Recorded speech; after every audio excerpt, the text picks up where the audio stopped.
Cricket ஃபேன்ஸுக்கு வணக்கம் மக்களே. இப்போ மிகப்பெரிய ஒரு பிரச்சனை போயிட்டு இருக்கு. இதை பென் ஸ்டோக்ஸ் பெருசுபடுத்தியிருக்காருன்னு சொல்லி ஆகணும். ஸோ இதுக்கு பின்னாடி டீம் இந்தியா தான் காரணமானுங்கிற மாதிரியும் ஜெய்சாவை போட்டு நிறைய கேள்விகள் கேட்டுட்டு இருக்காங்க. என்ன ஏது அப்படிங்கிறத பார்க்கலாம். அதுக்கு முன்னாடி போய் சேனலுக்கு வரீங்கன்னா மறக்காம சப்ஸ்கிரைப் பண்ணி சப்போர்ட் பண்ணுங்க. அப்போதான் அப்டேட் எல்லாமே உங்களுக்கு வந்து சேரும். சரி வாங்க வீடியோக்குள்ள போகலாம்.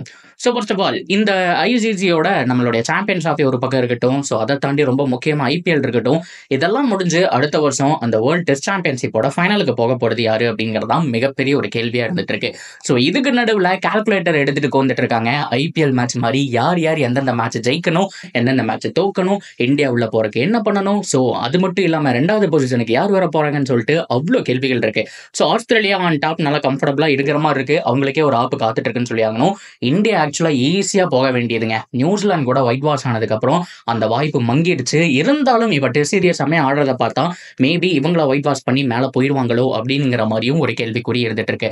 ஸோ இது மட்டும் இல்லாமல் கீழே நியூசிலாந்து, சவுத் ஆப்பிரிக்கா இவங்கெல்லாம் பொறுத்து தான் இந்தியா போகக்கூடிய வாய்ப்பு இருந்துட்டு இருக்கு. ஸோ குறிப்பிடும்படி சொல்லணும் அப்படின்னா எப்படி வருஷம் கால்குலேட்டர் எடுத்து ஐபிஎலுக்கு கால்குலேட் பண்ணணுமோ, ஸோ இவங்க அவங்க கூட தோக்கணும், நியூசிலாந்து 2-2 சொல்லி டிராப் பண்ணணும், ஸோ இவங்க இவ்வளோ பாயிண்ட் எடுக்கணும் அப்படிங்கிற மாதிரி அவ்வளோ கால்குலேஷன் போயிட்டு இருக்கு. இந்த சமயத்தில் ஒவ்வொரு பாயிண்ட்டும் முக்கியம் தான். இந்த சாப்டர் அப்படியே க்ளோஸ் பண்ணிட்டு நம்ம ஜெய்சா ஐசிசியோட அந்த சேர்மேன் பர்சன் அப்படிங்கிற விஷயம் எல்லாருக்குமே தெரியும்.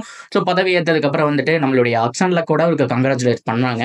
ஆனால் மிகப்பெரிய பிரச்சனையே அதுக்கப்புறம் தான் ஆரம்பிச்சுன்னு சொல்லி ஆகணும். ஸோ நியூசிலாந்து வர்சஸ் இங்கிலாந்து இந்த மேட்ச் போயிட்டு இருக்குங்கிற விஷயம் எல்லாருக்குமே தெரியும். ஸோ ரொம்ப ரொம்ப க்ரூசியலான மேட்சுங்க. ஆல்ரெடி சொன்ன மாதிரி பல தடவை இந்த வீடியோலேயே ரிப்பீட் பண்ணுறேன். ஒவ்வொரு பாயிண்ட்டும் வந்துட்டு ரொம்ப ரொம்ப க்ரூசியல்.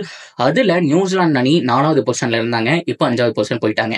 என்ன ரீசன், எதனால வந்துட்டு 3 பாயிண்ட் வந்துட்டு கம்மியாகுது, ஸோ இந்த மாதிரி கொடுக்க தவறிட்டாங்க அப்படின்னு போய் பார்த்தா அதுக்கு ஜெய்சா அதாவது இந்த ஐசிசி தரப்புலேருந்து என்ன சொல்லியிருக்காங்க அப்படின்னா, அதாவது நீங்கள் ஓவர் வீசருக்கு லேட் பண்ணிட்டீங்க, 3 ஓவர் வீசருக்கு லேட் ஆயிடுச்சு, அதனால நாங்கள் 3 பாயிண்ட் கம்மி பண்ணிட்டேன்னு சொல்லி அசால்ட்டாக சொல்லிட்டாங்க. நம்ம பென் ஸ்டோக்ஸுக்கு வந்துட்டு பயங்கரமா கோவம் வந்துருச்சு. இன்ஸ்டால ஸ்டோரி போட்டு தாக்கிட்டாரு. என்ன நினைக்கிறீங்க ஐசிசி, நீ இது வந்துட்டு சாதாரண ஒரு கேம்னு நினைக்கிறீங்களா? காலையில இருந்து ஈவினிங் வரைக்கும் விளையாடுற கேம், வெயில் எவ்வளவு கஷ்டப்படுறோம் அப்படிங்கிறது தெரியணுங்கிற மாதிரி அவருடைய வேதனைகள் சொல்லியிருக்காங்க. உண்மையாலும் தாங்க. ஸோ என்னதான் வந்துட்டு நம்ம ஜெய்சா பக்கம் இருந்து பார்க்காம ஸோ ஓவரால் வெளியில இருந்து பார்த்தா ஸோ டெஸ்ட் கிரிக்கெட் பொறுத்த வரைக்கும் ஐபிஎல் மாதிரியோ இல்லை மற்ற கேம் மாதிரியோ ஈவினிங் நைட் விளையாடக்கூடிய கேமே கிடையாது. ஸோ முழுக்க முழுக்க வெயில் ஆடி ஆகணும். ஸோ என்னதான் டீ டைம் லஞ்ச் இது எல்லாமே இருந்தாலும் சின்ன சின்ன கேப் இருக்கும். பர்ஃபெக்டா இந்த ஷோக்காக அந்த வந்து அது மட்டும் இல்லாமல் இந்த டிஆர்பிக்காக ரொம்ப முக்கியமான டைம்லலாம் முடிக்க முடியாது. 5 மணினா 5 மணிக்கு டான் முடியாது. ஒரு 2 ஹவர் 3 ஹவர் போறதுக்கு லேட் ஆகும், டைம் எடுத்துக்குவாங்க. காலங்காலமாக இதுதான் நடந்துட்டு இருக்கு. ஆனால் இப்போ கம்மி பண்ணதை பார்த்தா பென் ஸ்டோக்ஸ் வந்துட்டு கோவப்பட்டாரு. ஸோ இந்தியாவுக்காக நீங்க வழி விடுறீங்களா அப்படிங்கிற மாதிரி வேர்ல்டு கிரிக்கெட்டே சம்பிச்சு போயிருக்கு. இதை பத்தின பேச்சு தான் அதிகமாக போயிட்டு இருக்கு. ஸோ இப்படியெல்லாமா பாயிண்ட் கம்மி பண்ணுவாங்க? நான் எப்படி தோத்திருந்தா பண்றதுக்கான சான்ஸ் எல்லாம் இருக்கு. ஸோ எதனால இதை பண்ணீங்கன்னு சொல்லி மிகப்பெரிய கொந்தளிப்பு சோசியல் மீடியாவில் போயிட்டு இருக்கு. ஸோ இது மிகப்பெரிய தீயாவும் மாறி இருக்குன்னு சொல்லி ஆகணும்.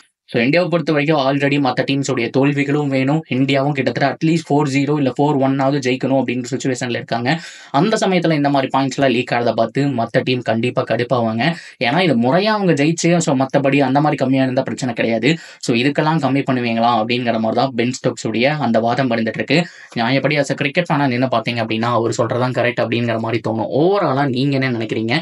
ஸோ ரூல்ஸ் படி இருந்தாலுமே ஸோ அனுசரித்து போய் தான் ஆகணும். டெஸ்ட் கிரிக்கெட் சாதாரணமான விஷயம் இல்லை அப்படின்னு நினைக்கிறீங்களா? ஸோ உங்களுடைய ஒப்பீனியன் கமெண்ட் செக்ஷனில் பகிர்ந்துக்கலாம். அண்ட் தொடர்ந்து அப்படி இருக்க சேனலோட நினைச்சிருங்க. மறக்காம சப்ஸ்கிரைப் பண்ணி சப்போர்ட் பண்ணுங்க.